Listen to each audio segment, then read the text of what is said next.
Hello and welcome. Today you have a special episode with myself, Greg Fearon, and Ashley Beeman. We're doing a special joint episode talking all things fitness, nutrition for women who want to level up their game. Hey Ashley, how are you?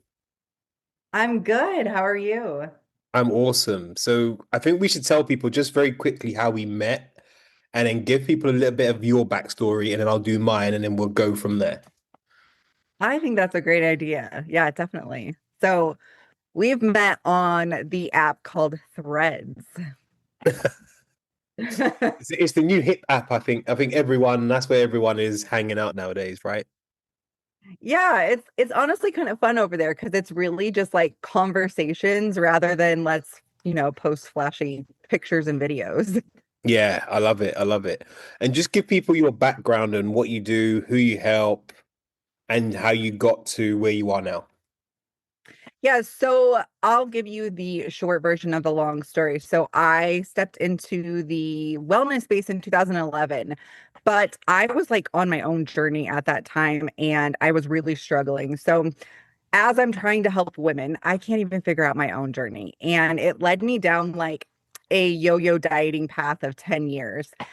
Eventually, I kind of decided to take a step back and do my own healing. At that time, I got certified as a life coach and was helping women with content and their business and stuff. And during that season of my life, I ended up finding macros and learning how to track macros. And I really worked on healing my relationship to food and myself and the scale. And I ended up losing 60 pounds. And I did it in a way that was very sustainable. So I knew I had to step back in and help women do this because I understand the frustration of yo-yo dieting and I wanted to show them that they could actually lose the weight, keep it off and live your life not having to be obsessive over things. And what I really noticed also with my life coaching and content clients was that they were actually having better results in other areas of their life when they started taking care of themselves.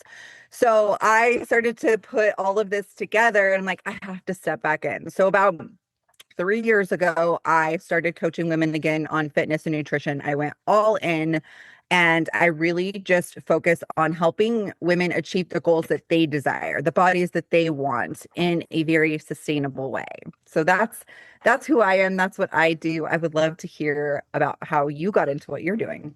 Well, that is a beautiful story, and we're gonna have fun with your story as well. But so, as people can tell, I'm from England, sunny England. I live in Thailand now. So we moved here last September, and it's been wild. So the short story is I grew up watching my mum and my sister struggle with obesity and their health. And the hardest thing about it was that they would never listen to me. They would always ask me a question and then go on to Google or AOL as it was back then and go, well, but this diet over here says this. And being in that family, I was quite a chubby kid as well. And about the age 12, I found sport, soccer or football for whoever's listening to it, this right now, athletics, and I dropped a load of body weight. And then I got into fitness as a whole, started reading all the magazines like Flex and Women's Health, Men's Health, and all that stuff. Went to college, did biology and PE and stuff, and then went on to do a sports science degree.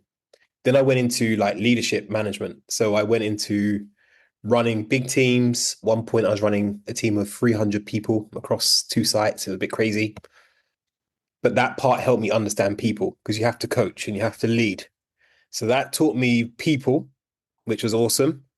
And then for about 8 years, I used to work in the UK health service. So I would do my personal training on the side in the morning, then go to the day job, work in a hospital. At one point, I was running gynecology and maternity services for London's top hospital. I also ran endocrinology for them and did other things. But what it allowed me to do was spend time with some very, very smart people. And then when they worked out I was a personal trainer, they said, Greg, can you help this patient lose weight? We fixed all her hormone stuff. And I would be like, listen, it's not the hormones, it's totally something else. So I think 2016, I said, right, that's it. And then I went into doing my boot camps and personal training full time. And then COVID happened and everything moved online. And I guess the rest is history. And I work with women who are generally high performers, successful, who have got most things figured out in their lives, but they just can't figure out the health side. So that's the work I do. I love that so much. I think we work with very similar women. Oh yeah, hell yeah, hell yeah. So one of the things that I think almost attracted me to your content was that you've had some health problems in the past, and these were often the health problems that many women will say, this is stopping me from losing weight. Do you want to talk a little bit about that and let's dispel some myths? Because Yeah, absolutely. So back in 2016, I was diagnosed with hypothyroid and Hashimoto's. Actually, I was actually diagnosed with hypothyroid after I had my first son in 2011, but Mhm. I kind of ignored it until about 2016, and that's when I got my diagnosis of Hashimoto's and hypothyroid. And for the longest time, I was like trying to search for like healing the Hashimoto's, and I was trying all of these crazy supplements, these crazy diets, all of these things, and it just kept getting worse and worse and worse. And really, and we're going to talk about this, but I think a lot of that had to do with the stress that I had around food and my relationship with food and just Mhm. like feeling so restricted.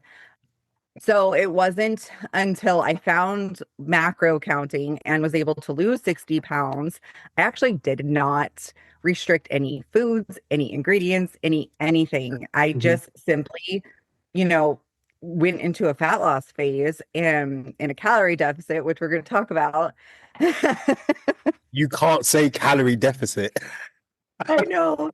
And was able to lose was able to lose 60 pounds in that way. And then last year in January is when my labs showed that I was entering perimenopause. So I turned 40 last year and my labs were just very off. And but prior to it's funny because prior so not only did I lose the 60 pounds with Mhm. having those things, I didn't do anything special, just following the calorie deficit, lifting heavy, walking.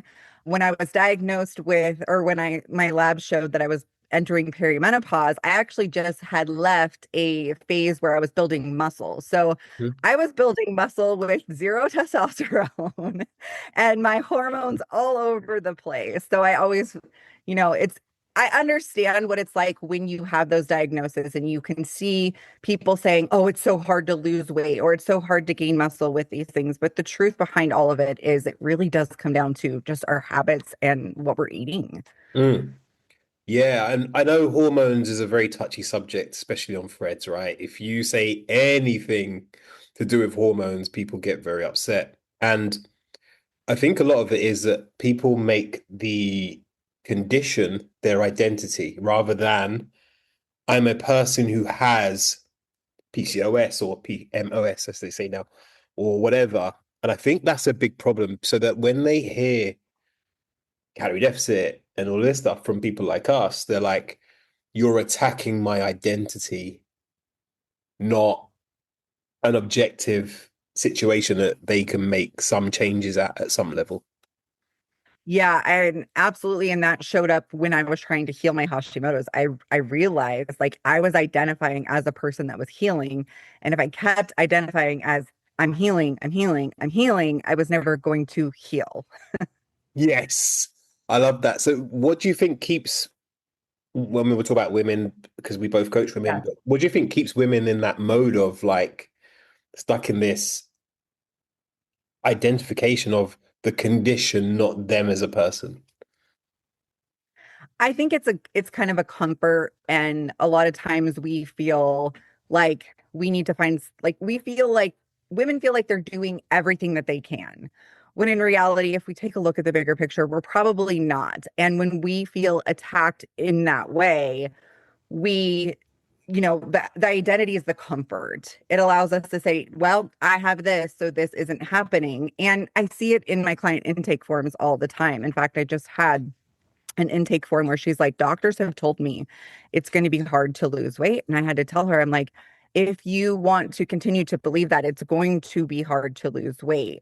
But I know from personal experience and working with hundreds of women that that doesn't have to be your case. And so digging in further, you can see like the habits aren't there, and almost like we use it as an excuse to kind of just like say we're doing all of the things, but we're not. And so the way that I like to frame it for women, I don't know about how you like to do it, but if you get to be part of the problem, you get to be part of the solution. Yep. Oh, I love that. Yeah, for me, I try to screen those out before the client gets to me. I'm like, hey, listen, you're coming in to work with me because you already know that you can change and you know that potentially you haven't been putting yourself first, that potentially what you think is right, you know inherently isn't right. So yeah, I totally believe that any client I work with can get results. Some it might be slower, some it might be a little bit trickier. We might have to do some magical stuff, but we can get there as long as you're doing what your end of the bargain. Yeah. And that's one thing that I like to talk about a lot too, is I really can't stand when people say like the average is to lose 1 to 2 pounds a week. Well, maybe eventually we can get there, but what I have found is sometimes like all bodies just respond differently. Yeah. I don't know Yeah. if you Yeah, I totally agree with you. Yeah. Carry on. Yeah, carry on. Whereas, like, some women will respond right away. Other women, it will take weeks of consistency for them to get there. So I kind of like to remove that like average out of our heads, because it really depends. What were you doing 3 years ago? What were you doing 3 months ago? What were you doing 3 weeks ago? Yeah. Is it that sometimes though on these social media posts, because a lot of us are talking to we're like, let's be honest, we're talking to potential clients. We're not talking to the people that don't think that they can be helped. So I think that's a big part of the issue is that people say, well, we want more nuance in your content. And we're like, yeah, but we're writing for the woman who's ready to move, not for the woman who's like, I'm stuck and nothing can work. Yeah, I think that, well, nuance is hard on social media in general. I Yeah. mean, you can't speak to every single person, and I think that that's hard. People feel attacked when they see something that maybe isn't, like you said, aligned with the way that their beliefs are at this moment, or they're just Mm. getting started and they don't think that they haven't drawn that line in the sand yet. Yeah, that makes total sense. I read somewhere that the average woman by the age of 45 has tried at least 60 attempts at trying to lose weight. Wow, that I haven't heard that one, but that would make total sense for sure. So really, the women that we work with are already experts in some way, shape, or form. They already know how to lose weight, is what I come to my clients with. I'm like, let's be honest. I can show you the macros, but there's a deeper reason as to why you're not implementing, and that's what we need to explore. I don't know how you Yeah. found it. Hmm. Ab Absolutely. And that's one thing that I always say, like, everything happens for a reason. And I feel like I went through that yo-yo dieting stage where I was losing and gaining the same weight for so long. And then I went and got my life coaching certification. So it taught me about human behavior. And that's where I find the missing link is like we know what to do to lose the weight, but how do we implement it? And how do we take, like I was saying, like if you're a part of the problem, you're part of the solution. How do we accept that we are part of the problem without guilting and shaming ourselves for it?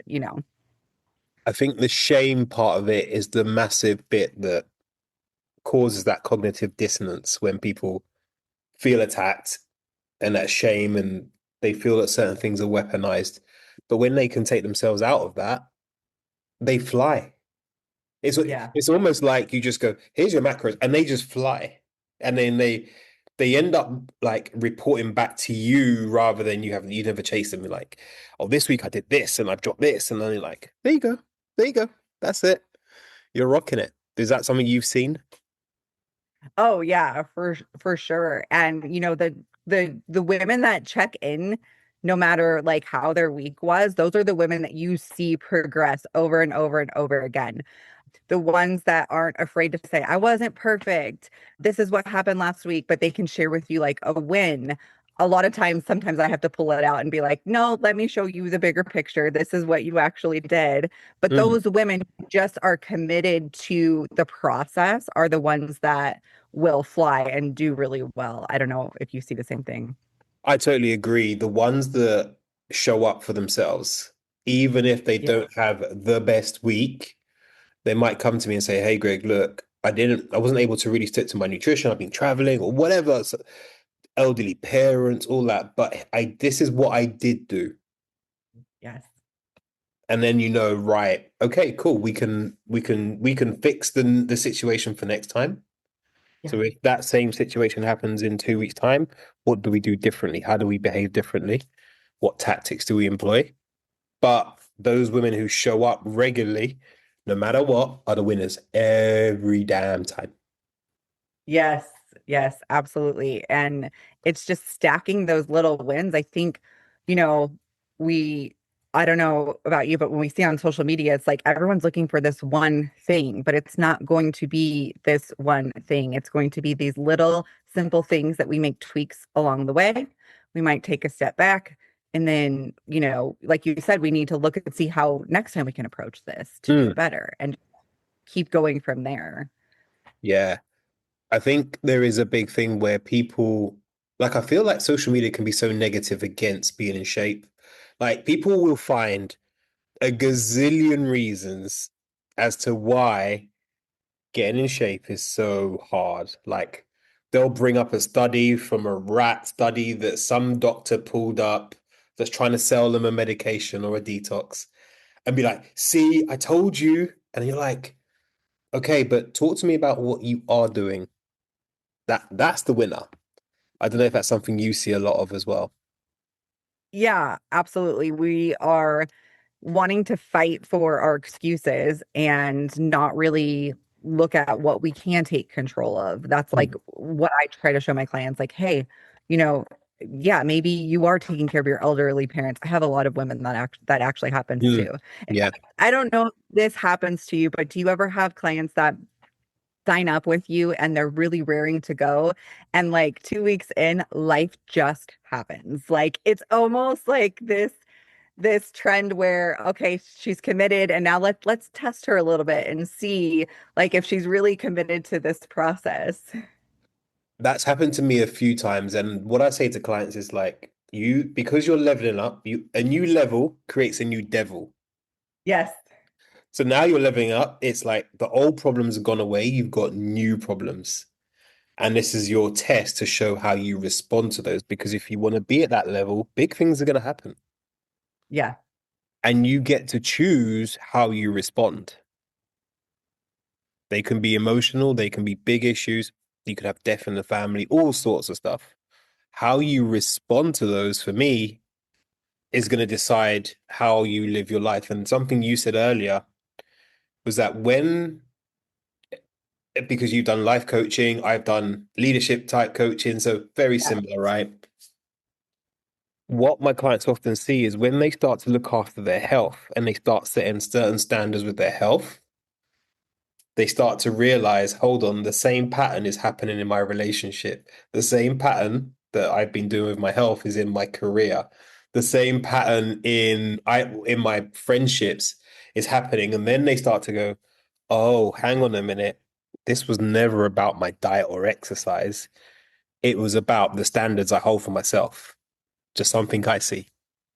Yes, absolutely. And that was what actually pushed me back into coaching fitness and nutrition was because I would work with these women who are growing brands on social media and, creating content. They would get really stuck up in creativity. And then I would be like, okay, well, what are we doing with our fitness? What are we doing with our nutrition? It was just an automatic thing to go back. And once they started to set standards in that area of their life, they started to become more creative. Their content started to become better. They started to make more money. And I'm like, oh, okay, health and the way that we show up for ourselves. And the word health is very nuanced, but the way that we show up for ourselves creates this self-trust within us and then it ripples into every other area. So I like to say like it's literally the foundation to your entire life is the way that you show up for yourself. It's everything. Everything. I can't. Yeah, you nailed it. If this, we could finish the podcast right there. Be like, yeah, that's it. That's it. That's the message. Go away with that, people. So you've done some shows, bodybuilding shows, etc. Do you want to tell us a little bit about that? Because I think it would be good for the listeners to hear that how what the dedication looks like from just your average going to the gym, want to get in shape type person. Talk us through that. Yeah, yeah, for sure. So I have always been interested in competing.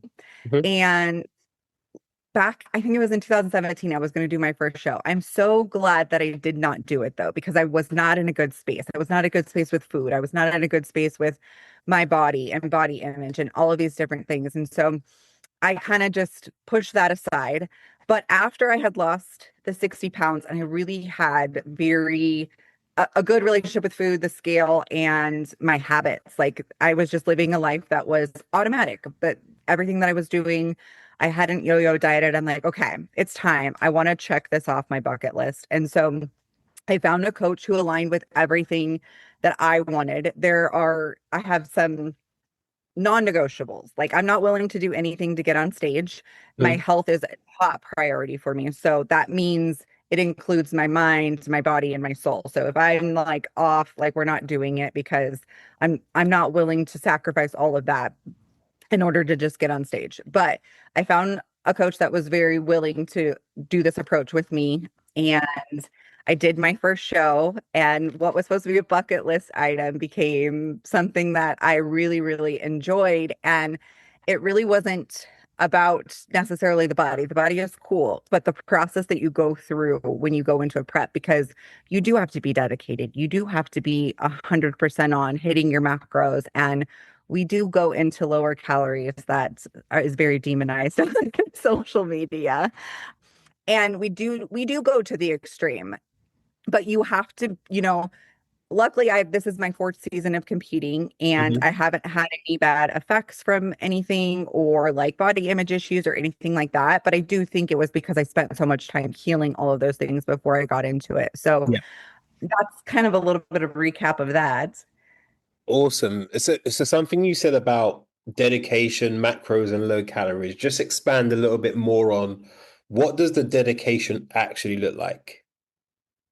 Yeah, so the dedication will look like for right now, I'm about 8 weeks out from my next show. Mhm. Right now, my calories are actually at a good level for me. So I'm eating around 1,500 calories. I will go down to 1,200, but I won't go any lower than that. I Oh know. my God. Oh no. The dreaded 1,200 calories. This is one thing that I see like online is it's like calorie wars, I feel like. And I've even gotten stuck in it as well as like how high can I get my calories? But even going like there doesn't need to be a war. It's all relative at the end of the day. Somebody Mhm. that's eating, 3,000 calories that goes down to 2,000 is going to be the same as somebody who was eating 2,000 calories that goes down to 1,200 calories. We're both going to feel the same way. Exactly. Yeah, it does get crazy when it's like, oh, well, my clients eat 2,000 gazillion calories. And you're like, hmm. And on the other side, you get, it's really weird. It's like, you get what I call the calorie delulu zone, where it's like, I'm on 800 to 1,200 calories and I'm not losing weight, but I'm 200 pounds plus. Yeah. Hmm.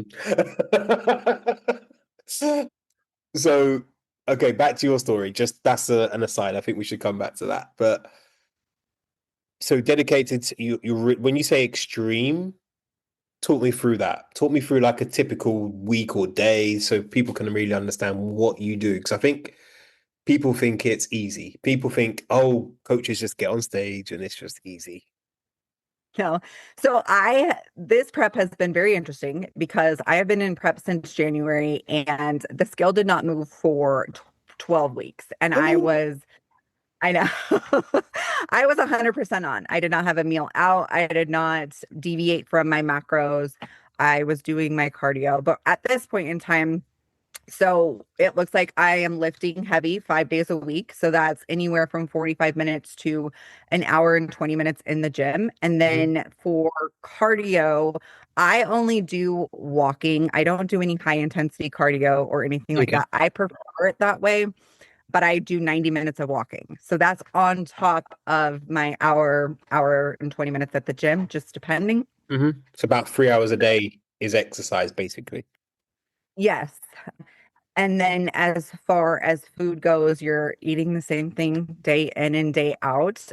Sometimes I will get a free meal, but at like this point, not necessarily. I do have a few days where I'll get a bump in carbs around. We kind of carb cycle, or I like to call it calorie cycling around leg days just to kind of give me that little extra oomph. And then if I can fit something in that I'm like craving, I will do that. But I don't follow a meal plan. I do follow macros through my prep. I know some people do follow a meal plan. Yeah. For me, it feels a little, even though I end up eating on a meal plan because it's just easier for me to eat the same thing day in, day out. I Yeah. feel restricted on the meal plan. So it's all a mental game. And Yeah. that's the same thing with with clients too, is kind of finding some approaches will work for some people and some approaches will work different. At the end of the day, we're all doing the same thing. But Yeah. so same thing with prep. It's just like taking lifestyle to a next level. Mm, got it. And then just talk about your training a little bit, because I think that's a really important part. The training when you're going to physique or bodybuilding shows is actually a bit of another level than just general 3 days a week in the gym kind of thing. So, Yeah, for sure. So we're really trying to build certain areas. mhm. And when we get on stage, they're looking, we have different criteria and we have to fit into that criteria. So at first we're kind of building all over. Last year I did the year prior, I did a very intense build phase. So lifting very heavy. Most women are not lifting heavy enough, period, anyways. And they're afraid to because they're afraid to get bulky or they're afraid they're going to hurt themselves. Mhm. And I was even the same way until I met my last coach, and she let me do my first week of workouts, and she looked at him. She's like, I think you can go heavier. And she really taught me how to push in the gym and not be afraid of picking up a weight and maybe not even be able to do 3 reps and putting it down. So at that time, I was doing 2 leg days, 2 shoulder days, a back day, and probably, yeah, I think that was about it. But now I'm at the point where I've built my shoulders. So most of I my was gonna, training I is can low. see. Yeah. Most of my training is at this point lower body and then a little bit of upper body. Like I'm not pushing too hard in the upper body because we don't want to grow anymore up there. So it's very strategic as far as that goes. Whereas like my clients that I have in the gym 3 days a week, where I'm teaching them progressive overload, but it's not like they're working everything. Yeah, that makes sense. So, what's your favorite leg exercise? This is a random question, but I have to ask it. My favorite is the on like the reverse V squat when you're kind of doing like good mornings. Okay, yeah. We'll Oh, call it's called the reverse hack squat all the time, yeah, but it's really a V squat. And so I can go super heavy on that. Like I think my highest was like 510 pounds. And so it just makes you feel like you're yeah. I can do super anything. on it. What I, about yours? What's your favorite leg you're gonna look at me as if I'm like an alien after I say this. Bulgarian split squats. I knew that was what you're gonna say. You knew as soon as I did the justification, you knew I was going to say Bulgarians. Yeah, I don't know what it is about single leg work. I think maybe it's because I'm a martial artist, so I don't know anything that looks like it needs skill as well as strength. I'm all for it. So Bulgarians are my favorite exercise. Oh. Although I'll be honest with you, if push came to shove, I would rather go and do some Muay Thai or Kung Fu than go to the gym. Oh yeah. Oh hell yeah, anytime. But I've obviously been in gyms and done personal training, etc. for years. So, but for me personally, give me martial arts over the gym. Yeah. But I still show up because I know that the gym is important and I can't not do it. Whereas I think often people will be like, I don't really want to do it. I'm like, if you want it, you got to do it. Simple as that. And it probably helps you with your martial arts. Yeah, there's tons of crossover between the two, my power training and all that stuff. Oh, definitely crossover. There's always going to be a benefit to getting in the gym, for sure. For sure. So, what would you say are the biggest challenges for most of your clients when they come to work with you, or the biggest issues that you see that they need to work around or work on? For me, it's really a lot of just consistency, just learning to regulate when things go off track. It's not necessarily the perfect macro split or the workouts. It's just like how can you get yourself okay, I had the donut with the kids or whatever it may be, or I skipped the gym, but how can you pick yourself back up and just keep moving forward rather than like starting and stopping, starting and stopping, starting and stopping. It's just let's keep going. And that was part of my story that I kind of left out was when I committed to losing the 60 pounds. I told myself, okay, we're committing for an entire year because we've done the 8 weeks, we've done the 12 weeks, we've done, these challenges where you can I could be on point. I did a program one time where I was 100% on for 93 days and then I gained a ton of weight after that. Yep. So I promised myself, I said, let's show up for 365 days. It doesn't matter if you had a bad day or whatever, just pick yourself back up. And by the end of that 365 days, I'd lost 25 pounds. That doesn't sound like a lot for a year for a lot of people, but I was blown away because I kept that weight off and I wasn't like going through this yo-yo cycle. And it was simply just because I stayed committed. And that is the word. You stay committed to yourself. Love it. Yeah. Yes.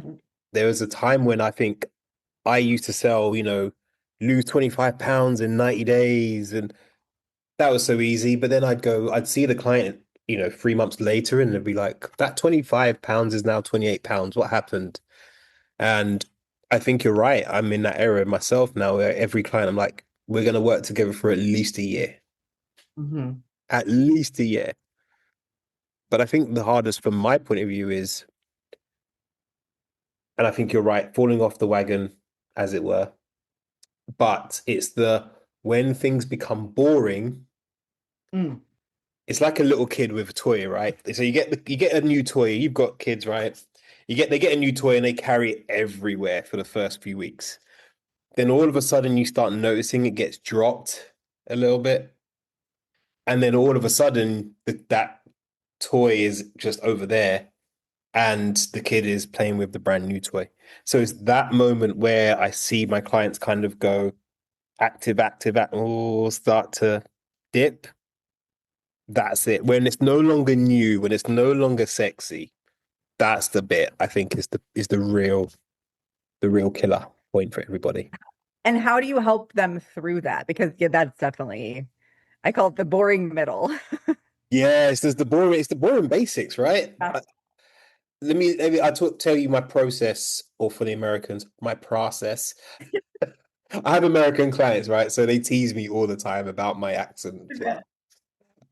So when my clients come in, I help them create what I call their dream architecture. So it's like, what are their real big dreams? And their dream, if they tell me, Greg, I want to lose weight, I visibly yawned in a client onboarding one day. I was like, this is the most boring thing I've ever heard. Everyone says it. What do you really want?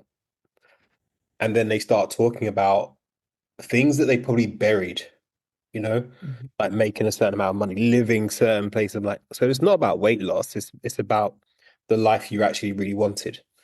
Then we do something called a superhero identity. That's the next piece. You have to do that first.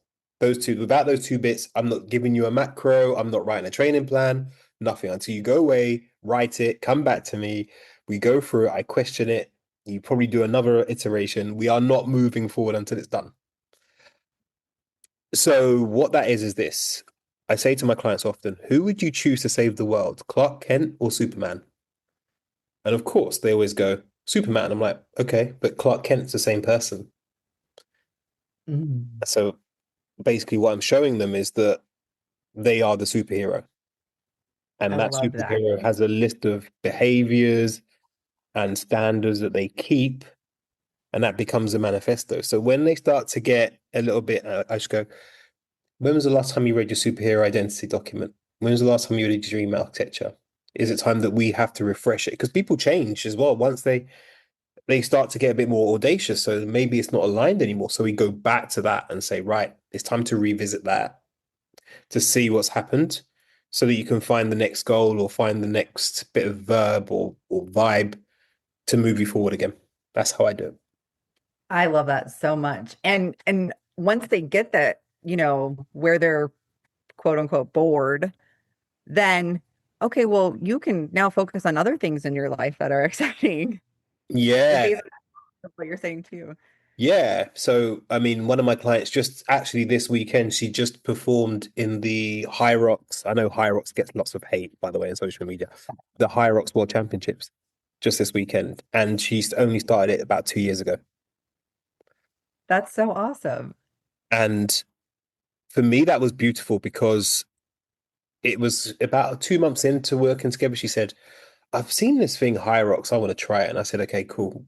But before you do that, are you an athlete? I remember asking her that question, and she visibly was like, she went red. She was like, she couldn't say it. And I went, okay, in our next call, you need to come back and tell me you're an athlete. Because until you accept that, you won't be able to do this High Rocks thing. She came back. She said it. I made her recite it like 10 times, I think, that call. It's like, I love that. and I said, and then we created her superior identity and called it High Rocks Helen. Oh my gosh. So now everyone calls her High Rocks Helen. She's like, everyone calls me that. But I said, yes, because you now act as that person that you said you wanted to be. And then just this weekend, she represented Great Britain at the World Champs. So pleased for her. That is so amazing. I love that so much. And I love that you're focused on not just being like, okay, let's do this in like 4 weeks or 8 weeks or something like that. I think we've all been there, right? Like you said, we've all done the 6 week shred and the get ready for summer. And I think after a while, as a coach, you get a bit like, this is a bit meaningless. You're just churning people through a system that you actually hated in the first place. I don't know, Yeah, just me.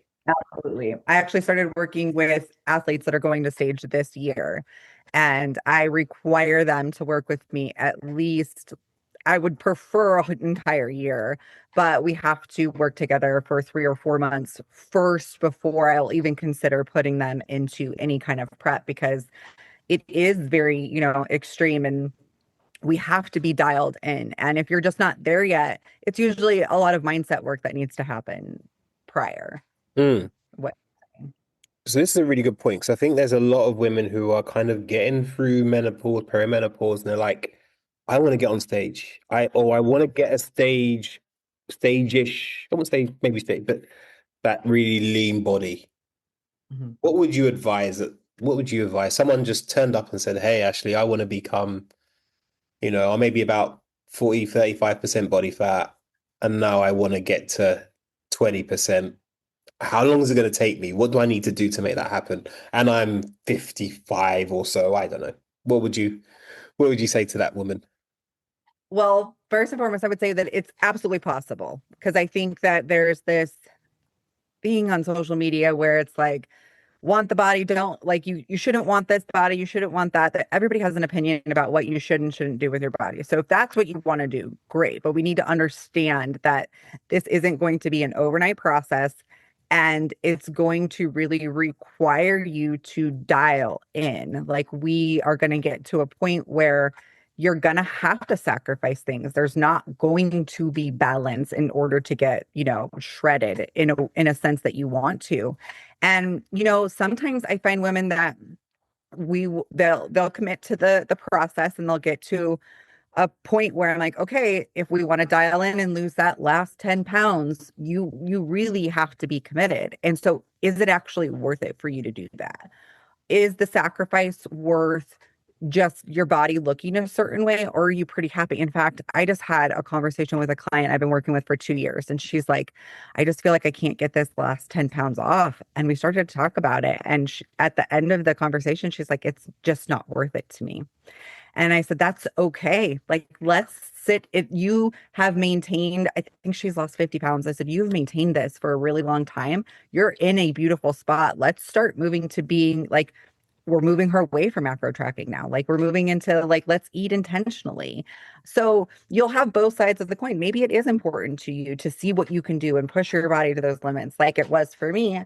Or for the other client, maybe, you know what? No, I'm actually pretty happy here and I'm not willing to sacrifice some of the things that I would need to, bringing your food while your family eats at a restaurant. I Yeah. can't tell you how many times I've done that. Or we just went away for like a 24-hour trip and I have to bring a whole cooler full of everything. Full of your It, own food, yeah. Yeah. yeah, it makes my life easier, but some people aren't willing to do that, and that's okay too. Is that a big fundamental question? No matter what stage of weight or health you're at, isn't that the fundamental question is what are you willing to do to get the result that you say that you want? Yeah, I think that it definitely is. And I think, another thing that's said on social media is like balance and moderation, but I think we end up using that as an excuse to not actually have balance and moderation. Do you find that? Yeah, I think a lot of this, and this is going to be a very deep segue, I think there's a lot of handed down stories, as I call them. So a lot of my clients had mums who, or moms for the Americans, who did terrible diets. Like they did the cabbage soup diet, the broccoli soup diet. They did everything, Slim in World, Slim Fast, you name it, they did it. And I think a lot of people, a lot of women, especially a lot of women, have trauma and unhealed thoughts about what happened to them. So then when they hear you say, I'm on 1,200 calories, they're like, oh my God, I'm going to have to relive what happened then. And I didn't lose the weight because obviously they couldn't sustain it. So I think that's the nuance. And I think that's the challenge for a lot of people is actually saying, hey, I don't think you're ready for this yet. I think maybe Yeah. you need some therapy to go and deal with those bigger stories that you've got around food. Because if the word diet triggers you, that tells me there's a part of you that's not quite ready. And it means you'll also block the things that you have to actually do to get the result. Because as soon as I say, hey, eat more vegetables, you know that that's a diet. So if you haven't healed that part of yourself, you're going to have problems. Yeah, absolutely. And that's why I pointed out in my story of competing that I was at a point where I felt neutral towards food. And either way, if I had something that was from a fast food place, I'm okay with it. If I, was eating whole nutrient dense foods, I'm okay with that as well. And you will see a lot in the bodybuilding world that people will point their finger at bodybuilding. Well, it ruined my relationship with food. It sent me into an eating disorder. And yes, we do go to the extreme, but also we have to take responsibility for the actions that we took and the way that we approached it, right? Yep. For those of you who can't see this, I'm doing like a dance because this is the perfect. Ashley is dropping bombs. Sorry, carry on. And that's why I want to work with somebody a little bit beforehand before we do that or before we, go a little bit extreme. It's not that you can't do it. It's just like, what is your intention behind it? What is your approach? And this is a big one is what is your plan afterwards? Because a lot of programs are selling you a fat loss phase as a lifestyle, and it's not a lifestyle. You're not meant to stay in there. Like we need to look at the bigger picture. And that's the cool thing about working with a coach is the coach can always bring you back and say, like, hey, this is the bigger picture, what we're focusing on. Like I did with my client last week. I said, what is the bigger picture here? Do you just want to continue to try to shrink yourself, or are you at a point where you can always go back to weight loss? You can always go, back to that, but how are we going to get out of this? So a lot of times I'll see people ask like about 75 hard. And I used to be very, very against 75 hard. And for the most part, I mean, I am as well. But if you're not thinking about how you're getting out of those 75 days, like what's their biggest tip for 75 hard? my biggest tip is what's your plan afterwards? Yep. I think there is 75 hard, actually, I don't have a major problem with because if we're honest, people aren't as active as they say they are. Yes. And if it helps someone get them into a good groove, I'm all for it. But like you said, it's what you can do afterwards when that Mhm. commitment's over. What's the plan to keep it sustainable, being able to live your life in the way that you say you want it? But you raised a really good point, and which I think does not get said enough on social media. So I'm expecting to see lots of posts on this. We do not take responsibility for our actions. Like we are grown ass adults now, and we're like, oh, but diet culture. Oh, but someone wrote a post on social media. Like, what the hell? Like, take. I think one of the big things, and this is going to be very controversial, is that the move of obesity to a disease has almost robbed people of agency. Mhm. So, like, don't get me wrong, I understand I was 100 odd pounds overweight myself at one point. I've seen my parents suffer. The black community, especially I lived in, loads of people had health problems. Totally understand it.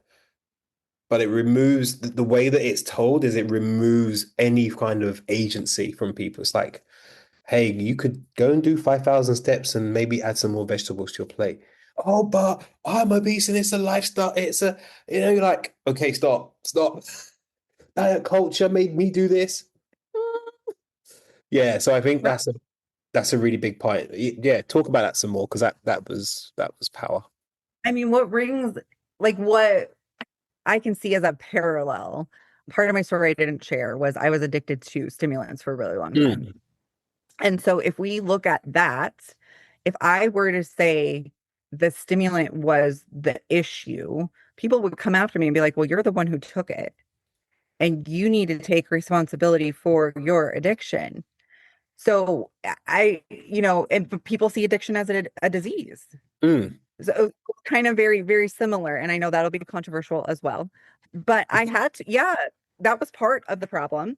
But hmm. also, what I decided to do, and I decided to take more than I was prescribed, I did that. And until I was willing to take responsibility for that, was I not, I couldn't come out of it until I said, okay, I'm part of the problem. Now I get to be part of the solution. And it's the same thing with obesity. But I agree, we want to be left off the hook. We want to think that we could just, it's kind of funny though. I don't know if you feel this way because it's like we're uncomfortable in our bodies and being overweight, but we don't want to get uncomfortable to solve the solution. So we're just staying uncomfortably uncomfortable when we got to get uncomfortable anyways.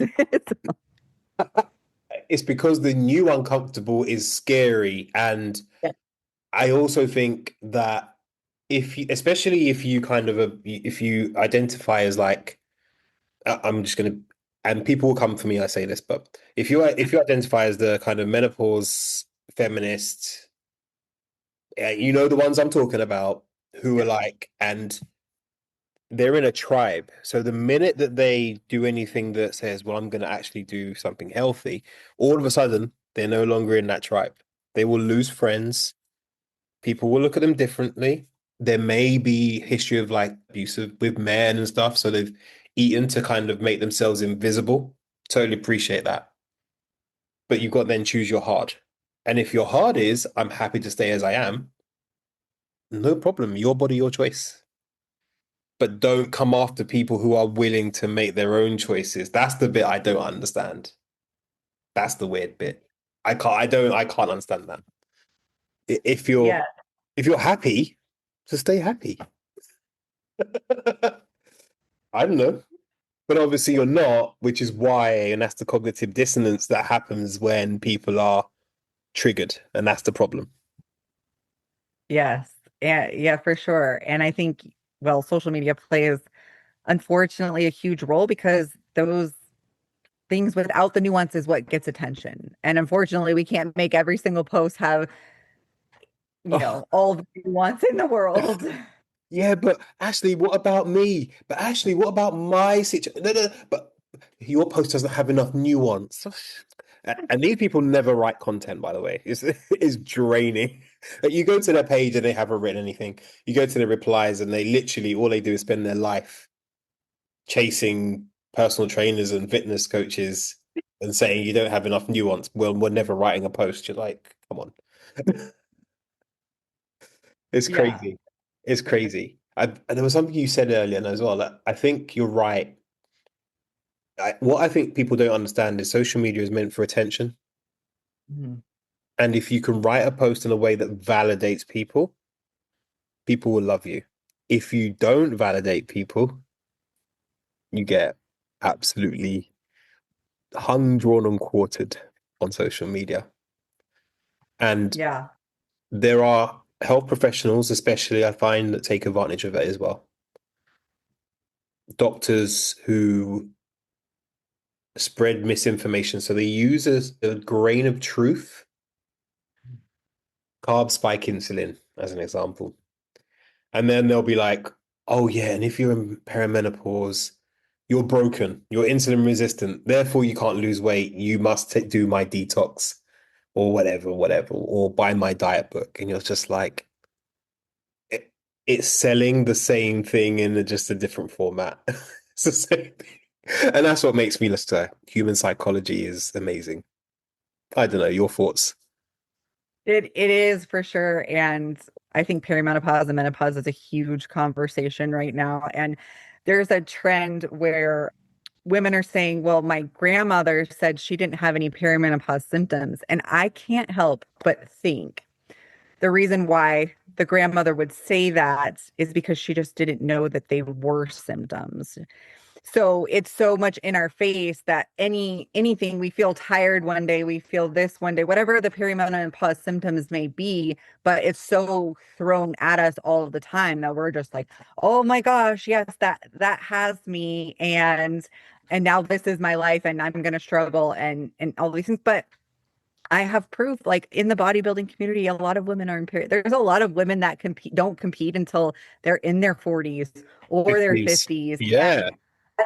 Some of them don't choose to do HRT. Some of them do choose to do that. That's a whole nother nuanced topic as well. But but and HRT doesn't, solve the issue, your habits. Just like this, all of these things are going to require you to, be at the basics, boring basics. I, I mean, we could end the podcast there, but then it wouldn't get any attention. Oh, I was. You just brought me onto a subject I think that's massively important. Let's just touch on the GLP thing. Yeah. Have you got thoughts about it? Yeah, it's super nuanced, in my opinion. Mhm. As somebody who was addicted to stimulants because it didn't make me hungry, I was very, very weary of it at the beginning. Yeah. It's probably not something that I would ever do. I have no reason to do it. But for instance, I think that we get to a point where we want to eliminate our hunger because we don't know what to choose to eat. And so I see that as a big issue when we're completely eliminating the hunger. And it just makes it easier. It makes our decision making easier and things. And so the women who use it as magic are either going to be on it for the rest of their life or they're going to come off of it and lose their weight, lose or gain the weight back, Yeah. excuse me. Yeah. But I have also seen people use it as a tool, and it be very successful with it and come off of it. So I think it's just it's very nuanced. I think it's a great tool for some people. However, I think that a lot of people are now running to it, and with it being sold on social media and influencers talking about it and people using it who don't need to use it, don't have a plan of what they're going to do afterwards. Um, and not to throw in supplements onto this conversation, but I think that, we just over supplement and we just look for these things that are going to do the work for us. In reality, nothing is going to do the work for us. We need to do it. How do you feel about it? So I've got currently one, two, three clients who are using it. One that I recommended, I said, I think it would help you for sure. Go do it. Yeah. I think, as with anything, the marketing around it has been very suspect. So Mhm. you've got the people who have a clinical need, the men and women who have a clinical need for it. I think it's awesome. With as of anything, people have got hold of it and are like, yeah, I've actually heard people lie. So in the UK, you can get it online, but they check, they want to know your BMI before, and people have lied. They've like doctored photos and stuff because you have to upload photos and stuff as well. They've doctored photos to get it. And those people are the ones that often dose up too much, have problems, or like you said, have to stay stuck on it. Then they run out of money eventually. Mhm. When actually, I don't think they actually ever spent the time to say, let me actually do this properly. Like, my life's important. People will give their all for their careers. They'll be meticulous about it. They'll invest in it. We don't invest in health. And I think that's the big issue because, like you say, we'll just try and find the easiest way. That's how the human brain works. It's like, what's the fastest way from A to Z? If I can just do that and I don't have to think, people use it. So, great tool, often being used by the wrong people, and the marketing around it. And some of the conversations are a little bit misguided. So, I'm going to say this, I'm going to say the horror word that no one wants to hear. GLPs help you stay in a calorie deficit. Like, I know that they are finding other issues like metabolic improvements, etc. But ultimately, the biggest thing that they do is they help keep you satisfied, suppress appetite, so that you can stay in the calorie deficit. 100%. People will come for you if you say that. People will be Yeah. like, "Yeah, but it's I took it and it's now fixed me. I was eating perfectly before." That's all I see all the time. I'm like, "Are you sure?" And when you bring up the amount of how people like, it's funny. I just started a fat loss phase. I'm like, right, time to shed some weight. I'm settled in Thailand. I need to stop eating so much pad Thai. That sounds so good. Yeah, don't come here. You will get fat. Do not come here. The food is so good, you will get fat. But I thought I was eating health. I've got a good knowledge of food. I know food inside out. When I started to track again and weigh, I was like off by at least 700 calories, at least, I reckon. Because you get calorie creep, right? It just, Yeah. yeah, I'll just have that. Oh, oh yeah, I'll just taste a bit of that. Oh, while me and the missus are cooking, let's just, before you know it, you're at 700, 1,000 calories over. Oh, that's why I put on some weight. And people really don't like the word calorie deficit. They hate calories in, calories out. I think it's a term that's been misused and misappropriated, but it's just a basic physiological term. Yes. And that's one of the reasons why like we can just say calorie deficits on threads and kind of go viral. I mean, For the wrong but reasons. in all, bringing it back for me, one of the biggest things that shifted was actually understanding these things. Because for so long, I was looking for this quick fix, but not willing to understand. So I always like judged what I didn't understand. I never wanted to count my calories or macros because I thought it was obsessive. Yet I was reading every ingredient label and avoiding X, Y, and Z and all of these things, and then feeling guilt and shame. And I was obsessive over what I was doing.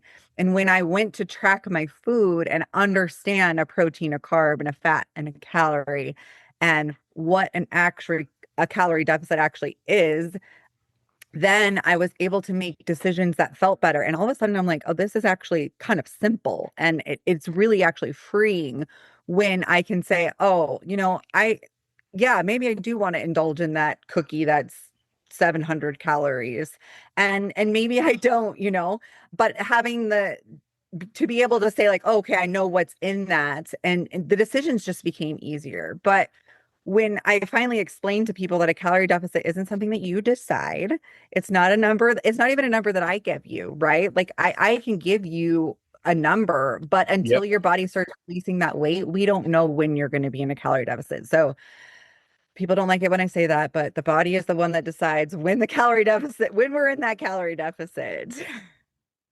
Yeah, I think what happens is when people hear calories in, calories out, or calorie deficit, they take it as judgment. Yeah. And I had a very interesting conversation with a lady who said it's not that these women think they're above the law of thermodynamics. It's the strategy they used didn't work for them. And I said, great. Then they should say that, not misappropriate the term. But I get it because there's lots of marketing to say, hey, Ashley, it's not your fault. Those calories in, calories in, out bros, they don't understand your hormones. It wasn't about calories, it's about your hormones. So I can sell you my hormonal reset thingy, me bobby, whatever. So I can understand why there is this reaction. We talked about the stories that people have, and I think that's what happens. They see the word calorie deficit and they feel it's judgment. They feel Mhm. that because let's be honest, on social media, no one's going to write a long, nuanced response. If you put on social media, hey, I'm really struggling to lose weight, and you know, Joe or whatever is on his train journey to work, he's going to say, hey, the reason is you're not in a calorie deficit. He's not going to write a whole long thing about your BMR and your hormones. He's not going to do that. No, nobody's going to do that. But people expect that response. And that's where all of this problem comes in because then people get angry. Just my thoughts. What do you see? Yeah. Yeah, they take it as a personal attack. Well, I know I'm eating this much, or I know that I'm eating 800 calories, It's always and does 800 that to 1,200. like It's 800. always it's always that 400 calorie gap. But yeah, sorry, carry on.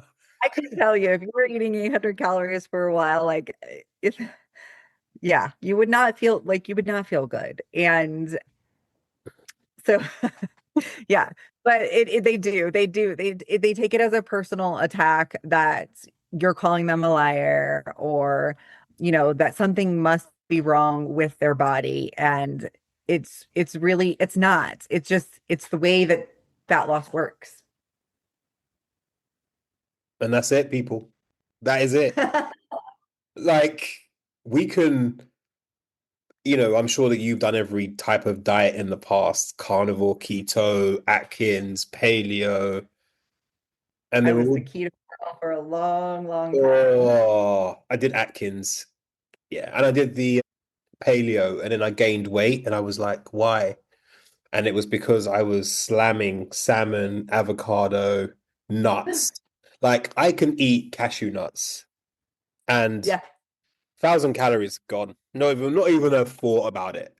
But I thought that the diet was gonna do something magical when actually it was as simple as I was absorbing too many calories for the energy my body needed to function every day. And that included if you have conditions and like PCOS or POMOS is another one is that gets talked about a lot. That's what it is that simple. And actually when you know that, then the power's in your hands. That's the crazy Yeah. bit.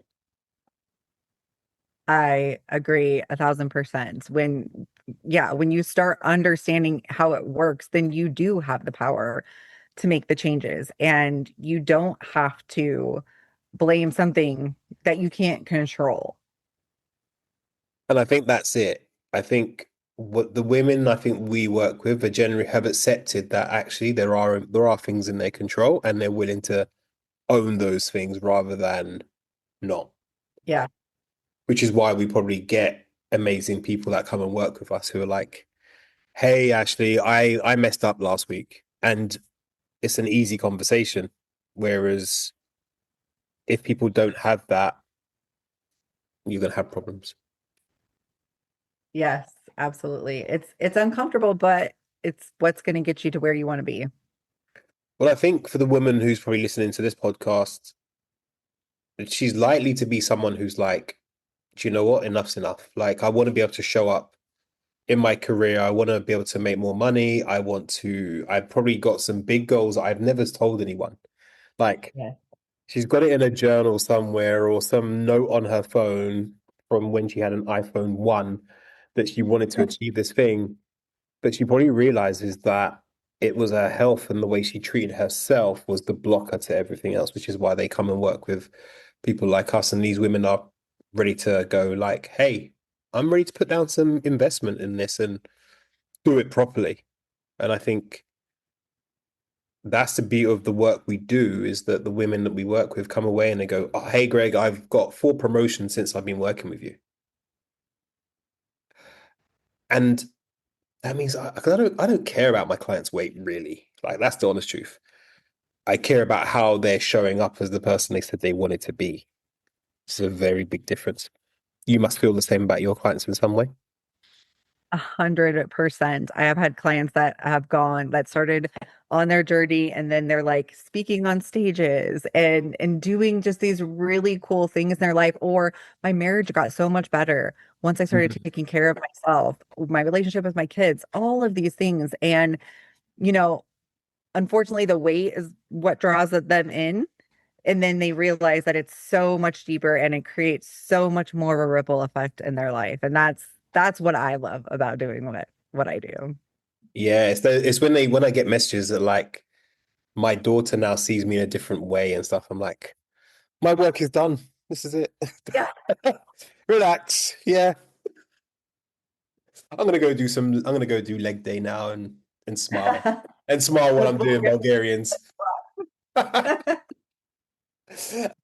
So if a woman's listening to this and she's like doing very well in her career and she's probably organized things like her HRT, she's probably getting those things all sorted. What would be the 4 bits of advice you would give her to really optimize her health? First and foremost, I would say like let's commit to this.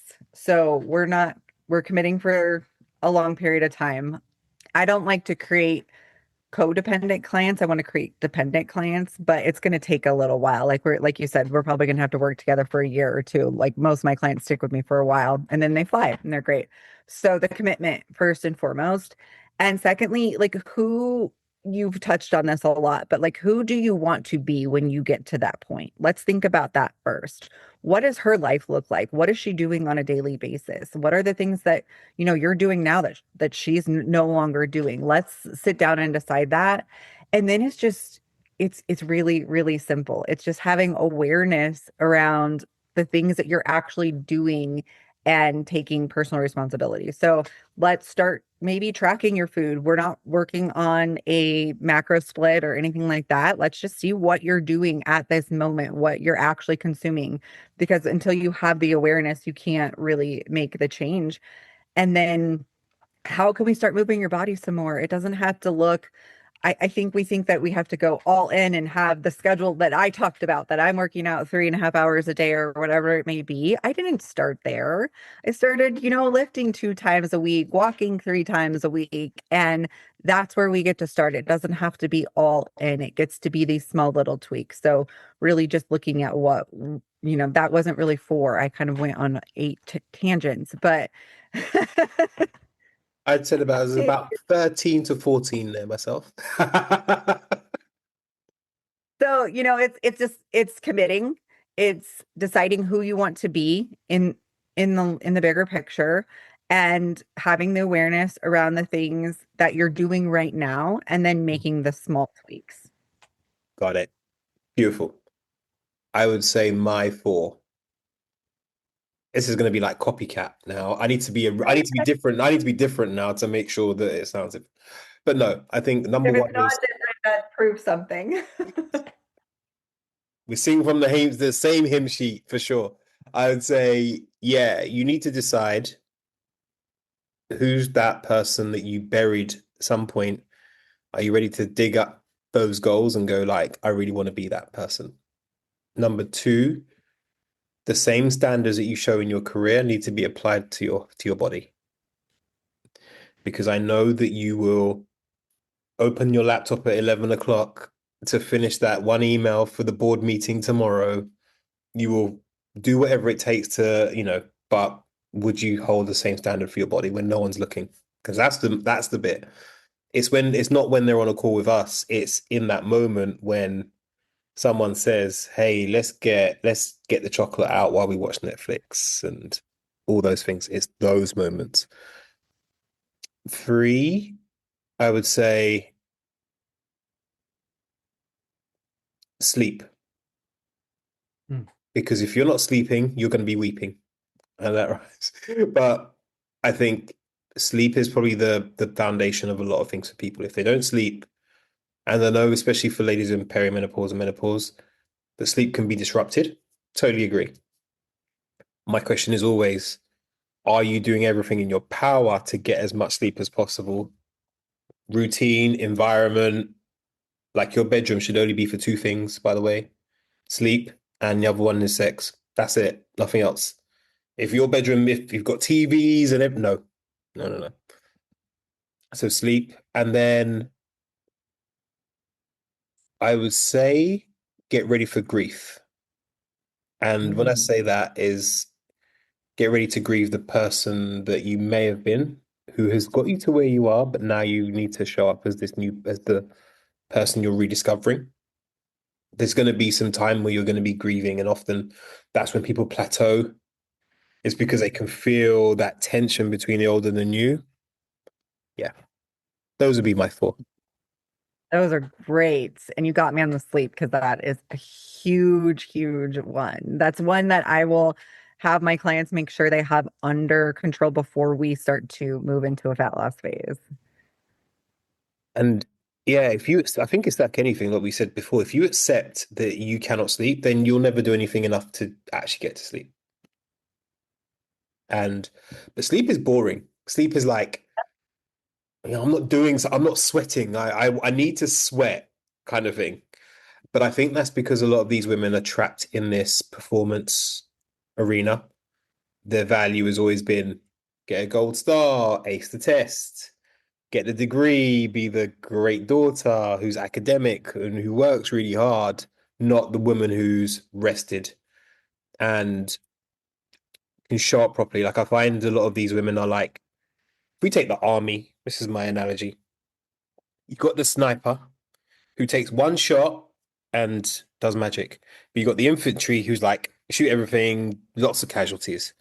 A lot of women are acting as the infantry when their skill levels, their knowledge, their experience should be sniper. So I'm like, we don't want you to spray and pray everywhere. We want you to be sniper. Why? I've looked through clients' calendars before. I'm like, bring your calendar up, get it up. And she's like, what do you mean? I'm like, I want to see how many meetings you're going to a week. And I'll sit there and go, what's this meeting? Give me your job description. Is this meeting aligned to that? No, it's not. Right. Who are you going to delegate this to next week? And when they start to see that, then they're like, yeah, you've been showing up for everyone else all the time, leaving you on empty. That's just my thought. Yes, you got to move yourself from the bottom of that list to the top. Yeah, or to at least the same level. Because even that I Yeah, think can be hard. People are like, I'm not allowed to be top because I feel like I'm being too much or whatever, when there's no reason why you shouldn't be at the top. 100%. Yeah. I feel like we can talk all night. Yeah, I know, I know. All morning for you anyway. So, is there anything particular you would like, if someone's listening to this, a woman who's listening to this who's like, enough's enough, Greg or Ashley is the kind of people I want to work with, what would your message be to her? My message would be is you have the control. You can make the change. And hiring someone to guide you through that process, like myself or Greg can't do the work for you. We can absolutely help you for your blind spots and show you what you can see or you can't see and guide you along the way. But ultimately, it's you. You have the power, you have the control. And once you can harness that and really learn to trust yourself, the possibilities are endless, really. this journey is something that's just the beginning of, like we've talked about through this entire podcast, creating so many ripples in your life and being able to accomplish things that you never thought possible. But it starts with you, and you do have the control. And so, what would you say to them? So many things. I would say, I think I'd say this. I'd say inside of you is the superhero, and it's time to bring that superhero out. So the power is all yours. You can make or break this. It doesn't have to be super difficult. And someone like me or Ashley can help you see all those blind spots, navigate the tricky parts. We're the guide, you're the hero. Yeah. And if you're looking to level up yourself in any way, shape, or form, you've got to level up your health. Because how you level up and treat yourself in one arena is going to show up everywhere else. And I know deep down, you know this to be true too. Simple as that. So, yeah. I love it. So, where can people come and find you if they want to stalk you, they want to understand what you're about, they're looking to maybe work with you? Where can they find you? I'm all over social media. It just Ashley Beeman. So you can find me on any platform that you consume content on. I'm probably there. Yep. Um, how about you? So you can generally find me on Threads and LinkedIn and Instagram and TikTok. Yeah, Yeah. so yeah, I should get back to Facebook at some point. So yeah, that for sure. Or my website, gregferon.co.uk. Yeah, or my podcast, The Identity Architect. There you go. Well, Um, this was really fun. I appreciate coming on and you coming on mine. yeah, this has been fun. We might have to do a part two, I think, like a maybe a dedicated one. Maybe we'll comb social media and hit a particular topic, or if you're a woman, listen to this, message us and say, hey, I'd love you to talk about this or that. I think we'd be happy to talk about that for sure.